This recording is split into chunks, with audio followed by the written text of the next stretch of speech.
Olá, irmãos, vamos continuar então as nossas conversas a respeito de Levítico, livro de Levítico, capítulo 19. E hoje eu gostaria de falar a respeito de uma espiritualidade que muitas vezes tem contagiado, tem invadido as igrejas. Muitas vezes nós evangélicos, nós criticávamos os católicos por causa do sincretismo. O que eu quero dizer com isso? A igreja católica, através dos anos, ela se tornou uma igreja que absorve todas as crenças. Então, muitas vezes a pessoa se diz católica, mas ela tem pensamentos espíritas e pensamentos de outras igrejas. E muitas vezes isso tem invadido hoje nossas igrejas evangélicas. Nós que criticávamos e nós que víamos este erro na outra igreja, hoje muitas vezes tem invadido as nossas igrejas também. Que a nossa espiritualidade está contaminada com essa outra espiritualidade que não agrada a Deus. Para isso eu gostaria de falar um pouquinho com vocês, alguns versículos, principalmente do capítulo 19. Vamos iniciar com os versículos 31 e 32. A palavra de Deus fala assim: não recorram aos médiuns, nem busquem a quem consulta espíritos, pois vocês serão contaminados por eles. Eu sou o Senhor, o Deus de vocês. Veja o que a palavra de Deus está dizendo aqui, para nós não procurarmos médiuns, para nós não procurarmos pessoas que consultam o espírito, que consultam os mortos, porque isso não agrada a Deus. Isso não agrada a Deus. Muitas vezes o pessoal da espírita, eles gostam de dizer que o espiritismo não é uma religião.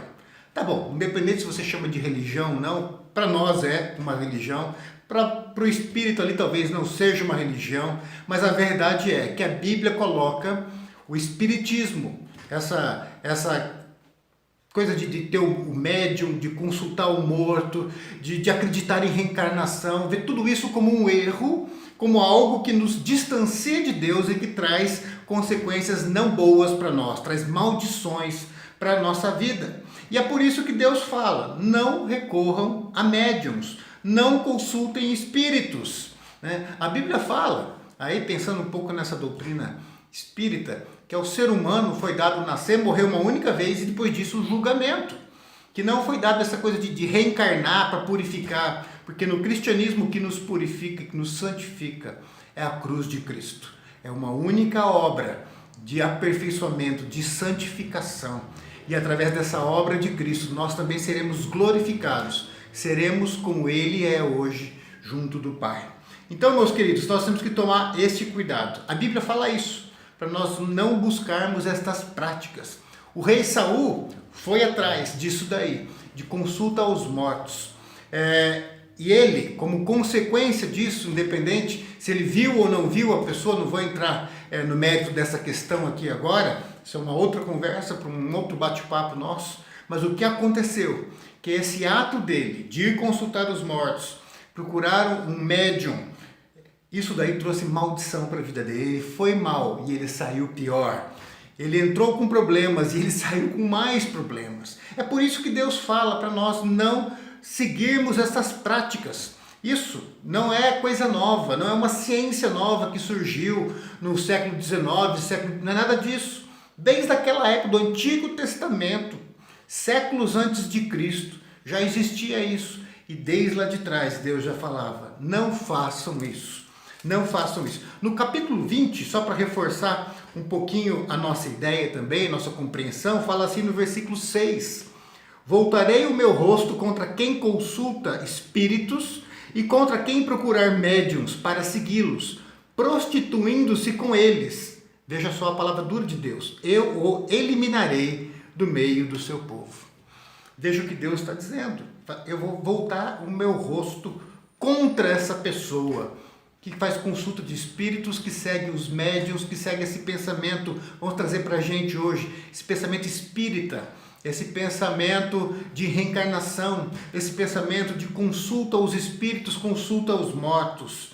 E no versículo 7, ele deixa bem claro, fala assim, consagre-se, porém, e sejam santos, porque eu sou o Senhor, o Deus de vocês, obedeçam meus decretos e pratiquem-nos, eu sou o Senhor que os santifica.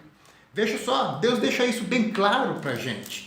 Bem claro que essa prática do espiritismo, de seguir a reencarnação, de fazer consulta aos mortos, isso não agrada a Deus. Isso nos faz inimigos de Deus e isso traz maldições para a nossa vida.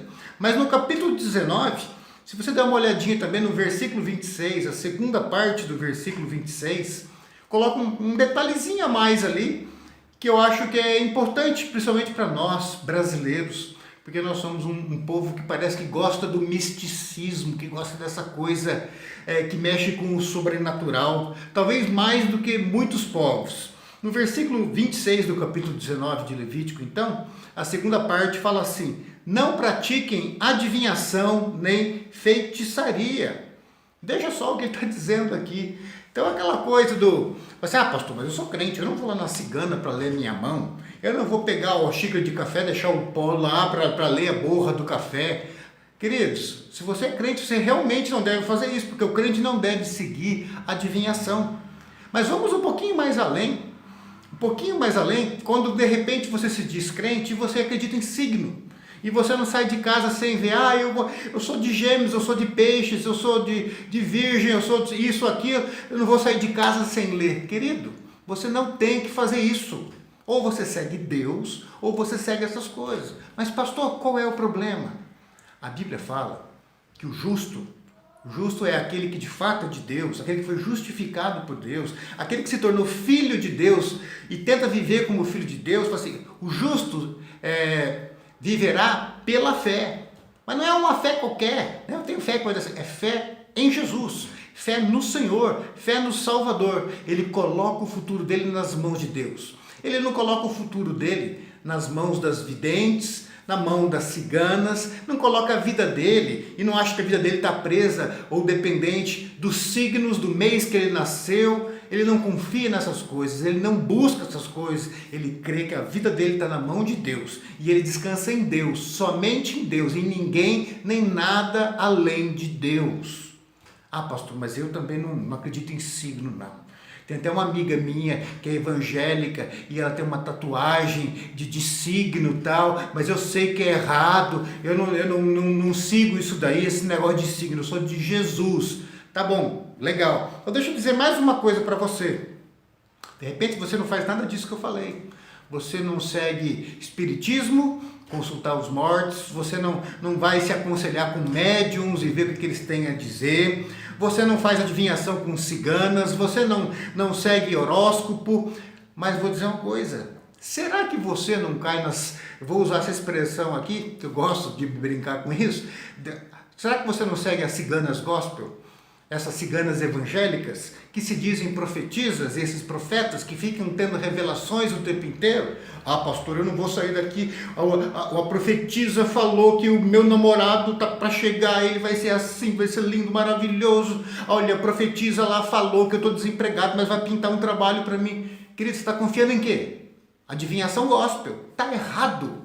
Você tem que descansar em Deus, você ora e você espera em Deus. No estudo anterior, falando a respeito do rei Davi, ele fala para a alma dele, espere em Deus, e isso em silêncio. Espere em Deus, somente em Deus. Nem nas profetadas dessas profetisas doidas que estão por aí em muitas igrejas evangélicas. A católica já adotou esse problema também, essa enfermidade da igreja hoje. Então, meus queridos, cuidado. E aqui, pastor, mas não tem nada a ver, tá tudo bem, eu não pratico nada disso de adivinhação, nem nessa hora de profetiza, eu vou. Tá, mas aqui fala assim, não pratiquem adivinhação nem feitiçaria. Pastor, pelo amor de Deus, eu não vou nesse negócio de feitiçaria de jeito nenhum. Tem igreja evangélica fazendo feitiçaria com outros nomes. Esse copo d'água agora vai fazer tal coisa. Coloca o teu copo d'água em cima da televisão. Eu vou orar e esse copo vai ficar agora, quem beber dessa água vai ser curado. Querido, isso é feitiçaria evangélica. Muda o nome. Dá o nome de pastor para a pessoa, de pastora para a pessoa. E não chama isso de feitiçaria. Não chama isso de macumba. Mas chama isso daí de dom espiritual, sei lá o quê. Gente usando suor de alguns pastores, dizendo que ele é ungido, e mistura esse suor na água, a pessoa toma, é sarado. Feitiçaria também. Deus não aprova isso. Deus não aprova isso, meu querido, minha querida. Então nós temos que tomar muito cuidado, viver uma fé madura, seguindo somente a Deus, crendo somente em Deus. Vocês sabem por quê? Muitas igrejas evangélicas, e eu vou dizer até pela igreja presbiteriana da qual eu sou pastor, excluiu muitas vezes a unção com óleo. Não é que nós somos contrários à unção com óleo, queridos, não é isso. É que as pessoas passaram a ver o óleo como algo de feitiçaria, no sentido, não como uma coisa ruim, mas começaram a ver como se aquele óleo daquele pastor, se passar o óleo eu sou curado, se não passar o óleo eu não sou curado. O símbolo se tornou uma maldição, se tornou um ato de feitiçaria para alguns pastores de alguma igreja e para muitos crentes. Então a igreja muitas vezes tira o símbolo porque estava confundindo as pessoas. Uma coisa que era para representar o Espírito Santo, o óleo de cura, algo visível para você poder visualizar o invisível de Deus acontecendo, as pessoas passaram a visualizar, entender o símbolo como um instrumento de cura, como se o pastor fosse uma benzedeira agora, e não é assim, não é dessa forma. Por isso que muitas vezes não se usa óleo em muitas igrejas reformadas. Pastor, mas se você acha que é pecado, que é errado, não acho nada disso. Mas se você lembrar no Antigo Testamento, numa certa situação, o povo de Israel estava sendo picado por serpentes no deserto, e Deus falou para eles levantarem uma serpente de bronze, colocar num mastro, num pedaço de madeira bem alto, e fazer uma serpente de bronze. E quem levava a picada da serpente ali do deserto, que de repente vai morrer, olhasse para aquela serpente de bronze e cresce, não na serpente, mas que Deus tem poder para libertar da morte da serpente, essa pessoa era salva. Não por causa da serpente de bronze, mas por causa do Deus que é Senhor sobre as serpentes também. Mas o povo, depois de um tempo, passou a adorar e deu até um nome para essa serpente. E aí o próprio Deus fala com um servo dele e fala assim: derrete essa serpente, porque o povo confundiu todas as coisas. Algo que era para lembrá-los do meu poder se tornou um instrumento de feitiçaria, de magia, e eles estão crendo de forma errada. Querido, o que você tem que derrubar na sua vida? Você se acha crente, mas é apegado às coisas do espiritismo? Consultar espíritos? Você vive seguindo médiums? Você de repente gosta do signo, saber seu signo e ler lá? Querido, se liberte disso, você tem que crer em Deus, o teu futuro não está na mão dessas coisas, você não depende dos astros, você depende do Criador de todos os astros, o Senhor do Universo. Você fica seguindo ciganas, lê mão, lê isso, lê aquilo. Ah, pastor, vai dar certo. Não interessa se dá certo, se dá errado. Não vou nem entrar nisso daí. O que eu quero dizer é que Deus fala para não fazer, que isso traz maldição para a sua vida. Você é daqueles crentes que ficam seguindo as profetisas? Pare com isso. Porque não adianta você mudar o nome, tirar o nome de adivinho e dar o nome de profetisa e achar que Deus aceita agora. Deus não aceita essas coisas. Deus não aceita. O justo vive pela fé e pela fé em Deus. Não por aquilo que A, ou B, ou C, ou Ciclano, ou Beltrano falaram para ele, ou disseram que viram, seja na mão, seja numa revelação ou numa visão. Confie em Deus e vive para Deus. Não busque feitiçarias. Sabe, aqueles crentes do copinho d'água. Tem igreja usando os raminhos, os mesmos raminhos que outras religiões de origem afro usa. E dizendo que é de Deus. Querido, para com isso. Liberte-se disso. E é o que Deus fala aqui, que nós precisamos, nosso povo de Deus, ser santos, porque Deus, o nosso Deus e Senhor, Ele é santo. Ouçamos então a sua voz e vivamos uma espiritualidade madura para a glória do Pai, do Filho e do Espírito Santo. Amém.